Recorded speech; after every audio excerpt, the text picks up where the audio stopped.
Sa inyo bang palagay, dapat pa magpatuloy ang investigasyon ng Blue Ribbon Committee, ma'am?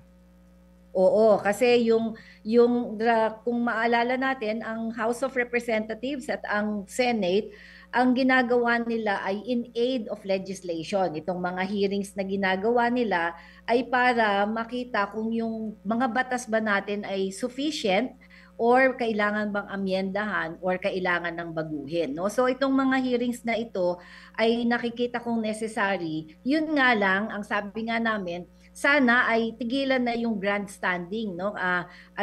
Yung sinabi namin doon sa paper namin, instead of in aid of legislation kasi ang ginagawa, ang nangyayari ay in aid of re-election, no? Nagga-grandstand yung ibang mga politiko or yung ating mga political leaders.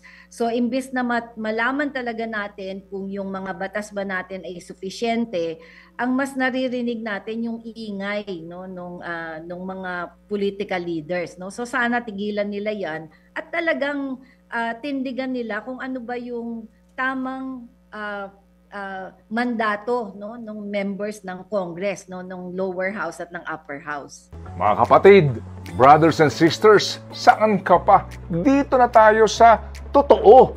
Dito na tayo sa True FM. Mga kapatid, mag-subscribe and follow po kayo sa social media accounts ng True Network PH. Yan po kami. Hanapin nyo lang True Network PH, Facebook, Instagram, YouTube, TikTok, and podcast.